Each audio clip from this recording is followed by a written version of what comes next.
दोस्तों, हमने first part में देखा था कि कैसे 6 लोग एक स्केप रूम में यानी भूल भुलैया में फंसते हैं और उस रूम में से सिर्फ 2 ही लोग जिंदा बचकर आते हैं जो जोई और बेन होते हैं। अगर आपने इस मूवी का फर्स्ट पार्ट नहीं देखा हो तो डिस्क्रिप्शन में मेरे लिंक है, तो जाकर जरूर देख सकते हो। अब सेकंड पार्ट है, इस बार पहले से भी ज्यादा खतरनाक है क्योंकि इसमें शामिल है वो लोग जो पहले भी मौत को मात दे चुके हैं। अब शुरू होने वाला है चैंपियंस का टूर्नामेंट, तो वीडियो को आखिर तक जरूर देखें। Rakesh movie Dhamaka present escape room tournament of champion.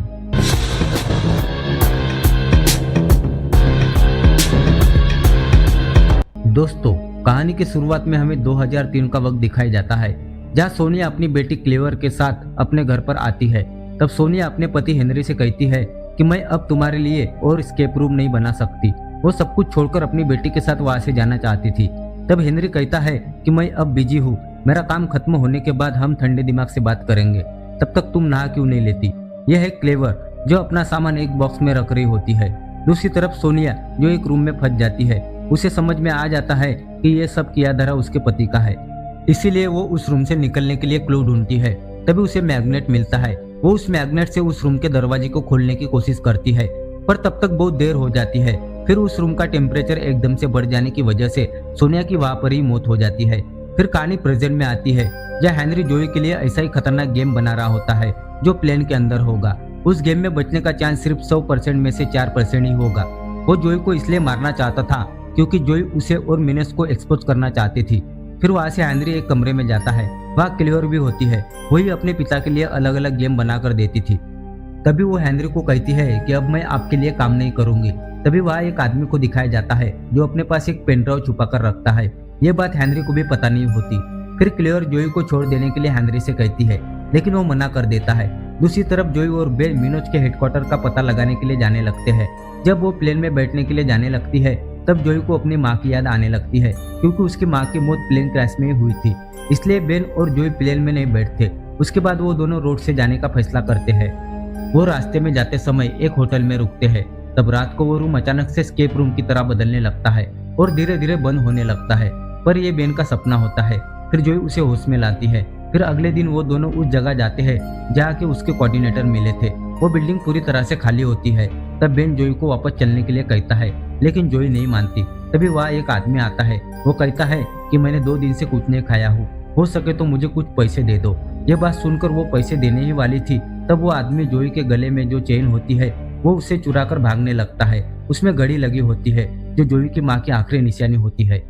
फिर जोई और बेन उसके पीछे भागने लगते हैं, पर वो मेट्रो स्टेशन पहुंचकर एक ट्रेन के डब्बे में चढ़ जाता है। उसके पीछे ये दोनों भी उस डब्बे में आ जाते हैं। जैसे ट्रेन चलने वाली होती है वो आदमी वहां से बाहर निकल जाता है और वो दोनों ट्रेन में ही फंस जाते हैं। तब जोई और बेन सोचते हैं कि वो अगले स्टॉप पे उतर जाएंगे। उस डब्बे में उन दोनों के अलावा 4 लोग भी होते हैं। तभी जोई देखती है कि जो डब्बे में वो 6 लोग हैं वो डब्बा बाकी डब्बों से अलग हो जाता है।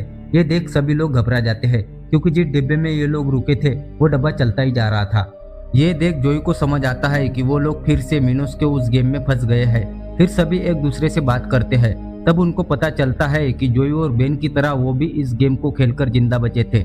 मतलब ये कि ये होता है चैंपियंस का टूर्नामेंट। अब गेम शुरू हुआ था, तभी अगले ही पल ट्रेन आगे जाकर रुक जाती है। उससे सभी को जोर का झटका लगता है, इसलिए सभी को चोट लग जाती है। उसके बाद ये लोग देखते हैं कि उस डब्बे में बिजली दौड़ रही है। अगर कोई भी किसी मेटल को छुएगा तब उसे जोर का झटका लगेगा। तभी उनको वहां से निकलने का रास्ता मिलता है। तभी वहां अनाउंसमेंट होती है कि कोई भी अनजान बैग मिले तो पुलिस को सौंप देना। इस अनाउंसमेंट को सुनने के बाद उनको समझ आता है कि यही उनका क्लू है, इसलिए ये बैग को ढूंढने लगते हैं। उन्हें बैग मिल जाता है, इसमें एक हैंडल होता है, पर करंट की वजह से उसको ऐसे ही लगाया नहीं जा सकता, इसलिए थियो अपने पास का बेल्ट उस हैंडल पर लपेटकर उस दरवाजे को लगाकर उसे खोल देता है। वहाँ उनको एक टोकन मशीन दिखती है जिसमें 9 नंबर लिखा होता है। अब इन सबको टोकन ढूंढना था, पर जैसे जैसे टाइम बीतता है वैसे ही बिजली काफी तेजी से बढ़ने लगती है। फिर जोई देखती है कि वहाँ पर जो जाहिरात चल रही थी उसमें कुछ अल्फाबेट मिसिंग है। दरअसल उनको मिसिंग अल्फाबेट वाले हैंडल को खींचकर कॉइन को निकालना होगा। तभी सभी मिलकर उस पजल को सॉल्व कर लेते हैं। सभी टोकन को हासिल कर लेते हैं और मशीन में डालने लगते हैं। ऐसा करते समय उनको कई बार करंट भी लगता है और करंट लगने की वजह से थियो मारा जाता है। बाकी सभी टोकन डालकर उस रास्ते को खोल देते हैं और वो दूसरी जगह पर पहुंच जाते हैं। तब जोई एक वेलकम बैक का मैसेज देखती है। तब वो समझ जाती है कि ये सब उसको फंसाने के लिए किया गया है। अब इनकी पहली स्टेज पार हो गई थी। तब वो सभी अपनी अपनी पहचान बताते हैं। अब दूसरे स्केप रूम का कमरा बैंक जैसे होता है। उसमें बहुत सारी तिजोरियां होती है और एक बहुत बड़ी तिजोरी भी होती है। उस तिजोरी का दरवाजा खुला होता है। अब इन सबको उस तरफ जाने के लिए लेजर किरणों से गुजर कर जाना होगा। अगर गलत टाइल्स पर कदम रखा तो शरीर कट जाएगा। तभी नेतन को लॉलीपॉप के अंदर एक चाबी दिखती है जो वहां पर रखे गए लॉकर की होती है। पर लॉकर कई सारे होते हैं। उनको जो भी चाबी मिलती है उसको वो उस लॉकर्स को लगा कर देखते हैं। तब जो ही ध्यान देती है कि सभी लॉकर्स पर नंबर ही लिखे होते हैं, पर एक लॉकर पर सोनिया नाम लिखा होता है। तब वो सोनिया वाले लॉकर पर चाबी लगाकर देखती है। वो लॉकर खुल जाता है, उसमें डायमंड होते हैं। फिर वो रेचल को भी बताती है। वो भी सोनिया नाम के लॉकर को खोलती है जिसमें उसे कोरे नोट मिलते हैं। ये सब करने में उनके 5 मिनट खत्म हो गए थे। अब सिर्फ 5 मिनट ही बचे थे। अगर ये भी खत्म हो जाएंगे तो वहाँ के लेजर लाइट चालू हो जाएंगे। तब नेतन को एक एटीएम दिखता है। अब उसको उस एटीएम का पिन जानना था। तब जोई एक डायमंड को छूती है। तब उसके हाथ में कट लग जाता है। फिर वो कोरे नोट पर अपना खून लगाकर देखती है। तब उन्हें वहां पर 4 नंबर दिखते हैं। तब उस नंबर को एटीएम में डालते हैं। तभी उनको आगे का क्लू मिलता है। तभी वहां की घड़ियां अलग अलग टाइम पे रुक जाती है। अब इन सबको घड़ी के हिसाब से चेस वाली टाइल्स पर इन्हें आगे बढ़ना होगा। जैसे 12:09 मतलब सीधे 9 कदम चलना होगा। ये शुरुआत उन्हें क्लू के हिसाब से तीसरे टाइल से करनी थी। फिर नेतन वैसे ही करता है। जैसे जैसे वो एक एक टाइल को पार करता है वो बाकी साथियों के लिए निशानी छोड़ता है। वो तीनों घड़ियों के हिसाब से टाइल पर चलने पर भी आगे और भी रास्ता बचा था। फिर वो अंदाजा लगाकर आगे बढ़ता है, पर कुछ कदम सही चलने के बाद एक टाइल पर वो गलत कदम रख देता है। इस वजह से वहाँ की लेजर ऑन हो जाती है, जिसे बचते हुए नेतन वहाँ बेहोश हो जाता है। पर उसकी किस्मत अच्छी होती है, जिस वजह से वो लेजर पर नहीं गिरता। फिर रेचल और ब्रियाना उसे टाइल से हटाते हैं, जिस वजह से लेजर बंद हो जाती है। अब उनके पास सिर्फ 1 मिनट बचता है। तभी जोई लॉकर के हैंडल को बाहर खींचने के लिए कहती है। तब उन्हें उसमें एक मैप मिलता है जिस पर उस चेस वाली टाइल से कैसे निकले ये सब उस मैप में होता है। फिर सभी उसी के अनुसार आगे बढ़ते हैं और तिजोरी का दरवाजा बंद होने से पहले वहां से निकल जाते हैं। अब ये तीसरे एस्केप रूम में पहुंच जाते हैं जो रेत वाला समुद्र तट होता है। ये कमरा देखने में खूबसूरत बीच जैसा होता है। तभी वहाँ ब्रियाना को कैमरा मिलता है। वो जैसे ही फोटो को क्लिक करती है तब उन्हें उस पर अपना पहला क्लू मिलता है। तभी उन्हें वहाँ एक दरवाजा दिखता है जिस पर लंगर का निशान होता है। अभी इन सबको उस लंगर को ढूंढना होगा। तभी हम देखते हैं कि वो कैमरा और फोटो रेत में समा जाते हैं क्योंकि ये जगह पूरी दलदल जैसी थी। तभी उनको एक मेटल डिटेक्टर मिलता है। उस मशीन से वो लंगर को ढूंढ लेते हैं। तभी रेचल रेत में धंसने लगती है। उसे बचाने नेतन अपने शरीर में रस्सी बांधकर रेत के अंदर चला जाता है। बाकी सभी उस रस्सी को पकड़कर रखते हैं। तभी नेतन रेचल को बाहर निकाल देता है, पर खुद रस्सी टूटने की वजह से वो खुद मारा जाता है। फिर उस लंगर को दरवाजे पे लगाकर उस दरवाजे को खोल देते हैं। उसके अंदर एक फ्रिज होती है जो लॉक होती है। उनको लगता है कि यही बाहर जाने का रास्ता होगा। तभी वह उनको फ्रिज का केबल मिल जाता है, पर उसमें प्लग नहीं होता। तभी जोई बाहर बने लाइट हाउस का मॉडल वहाँ देखती है। वो उस पर बने बटन को दबाती है। तभी बाहर के लाइट हाउस की सीढ़ियाँ निकलती है। तब जोई उस लाइट हाउस के ऊपर जाती है। तब उसे वहाँ लिखा हुआ दिखता है आई कांट सी यू। पर जोई को कुछ समझ नहीं आता, पर बेन उसका मतलब समझ जाता है। तब बेन वहाँ पे पड़ी मेनू क्वीन की आँख को निकाल लेता है जिससे उसे फ्रिज का प्लग मिल जाता है। तभी वो तुरंत उसे लगाकर फ्रिज को खोल देता है। दूसरी तरफ लाइट हाउस में जोई को रास्ता मिल जाता है, पर ब्रियाना को लगता है कि उन्हें फ्रिज के अंदर जाना चाहिए। पर रेचल और बेन जोई की बात मानते हैं। वो दोनों जोई के पास जाते हैं। तभी वो जगह काफी तेजी से रेत में धंसने लगती है।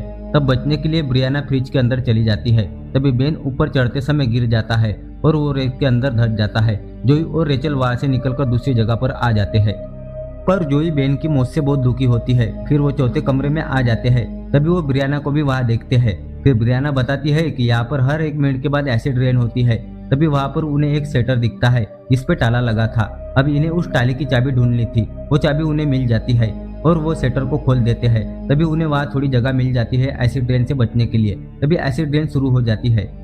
फिर 1 मिनट के बाद रुक जाती है। तभी जोई को फोन बूथ से फोन बजने की आवाज आती है, पर वो फोन बूथ चेन से लॉक होता है। तभी वो देखती है कि एसिड रेन से सभी चीजें पिघल रही है, पर प्लास्टिक नहीं।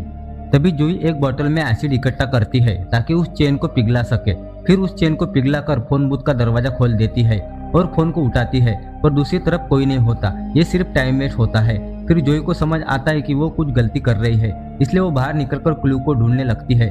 तभी एसिड की बारिश शुरू हो जाती है। तभी रेचल जोई को एक अम्ब्रेला देती है, पर वो ज्यादा देर तक टिक नहीं पाती। तब जोई देखती है कि एक जगह पर रिंग रिंग रिंग लिखा होता है।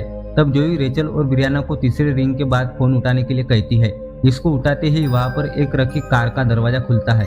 उसे देख ब्रियाना रेचल फोन बूथ से बाहर आती है। जोई कार के अंदर चली जाती है। तभी कार और फोन बूथ का दरवाजा अचानक बंद हो जाने के कारण रेचल और ब्रियाना बाहर रह जाते हैं। तभी वहाँ एसिड की बारिश होने लगती है, जिसमें रेचल और ब्रियाना मारी जाती है। तभी जोई की बैक सीट अचानक से खुल जाती है और वो अलग ही स्केप रूम में पहुंच जाती है। वहाँ उसकी मुलाकात क्लेयर से होती है। दरअसल हेनरी ने जो स्केप रूम बनाया था, जोई उस रूम में नहीं जाती बल्कि वो दूसरे रूम में पहुंच जाती है। मतलब किसी ने तो स्केप रूम के मैपिंग में छेड़खानी की थी। हमने शुरू में जिस आदमी को देखा था पेनड्राइव चुराते हुए, उसने ये सब कुछ किया था।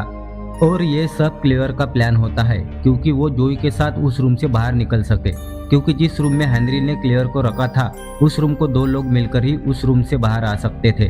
फिर हेनरी अपने आदमियों को भेजता है।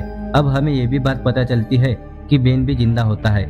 उसे क्लेवर के कहने पर ही रखा गया था। तभी हेनरी के आदमी बेन को वहां से उठाकर उस रूम में डाल देते हैं जिसमें सोनिया थी, जहाँ सोनिया की मौत हुई थी। फिर क्लेयर जोई से कहती है कि मैं भी तुम्हारी तरह मिनोस का सच दुनिया के सामने लाना चाहती हूँ। फिर जोई भी उसका साथ देती है। वो दोनों पजल को हल करके उस कमरे से बाहर आ जाते हैं। बाहर क्लेयर का वही वफादार आदमी होता है जिसने रूम के मैपिंग में बदलाव किया था। तभी हेनरी वहां आकर उन दोनों पर हमला करता है। तभी वो आदमी हेनरी पर गोली चलाता है और हेनरी को उसी रूम में कैद करके बाहर आ जाते हैं। फिर क्लेवर मास्टर सिस्टम को ओवरराइड करके सारा कंट्रोल अपने पास ले लेती है। अब उसने हेनरी और उसके आदमियों को वहां कैद कर दिया था और अब वो बेन की लोकेशन भी पुलिस वाले को भेज देती है। फिर पुलिस वाले बेन को बचा लेते हैं। तब जोई बेन से मिलने जाती है और उस आदमी को भी पकड़ लिया जाता है जिसने जोई की घड़ी चुराई थी। फिर क्लेवर अपने पापा हेनरी से मिलने आती है। अब आता है सबसे बड़ा ट्विस्ट। दरअसल क्लेवर को बचपन से चीजें चुराने का शौक था। उसकी माँ सोनिया चाहती थी कि वो सुधर जाए और क्लेवर को लगता था कि उसकी माँ उसको घर से दूर भेजना चाहती है, इसलिए उसने अपनी माँ को रूम में कैद करके अपनी माँ सोनिया की ही जान ले ली थी।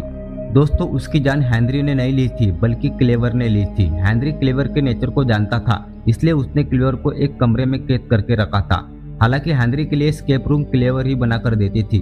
फिर वो अपने पापा को कहती है कि अब लोगों को पता चलेगा कि असली गेम क्या होता है। फिर वो अपने पापा को बंद करके वहां से चली जाती है, यानी असली विलेन क्लेवर ही होती है। इसी के साथ ये कहानी खत्म हो जाती है। तो दोस्तों, वीडियो को लाइक करना न भूले और चैनल को सब्सक्राइब जरूर करें। मिलते हैं अगली वीडियो में। Bye bye.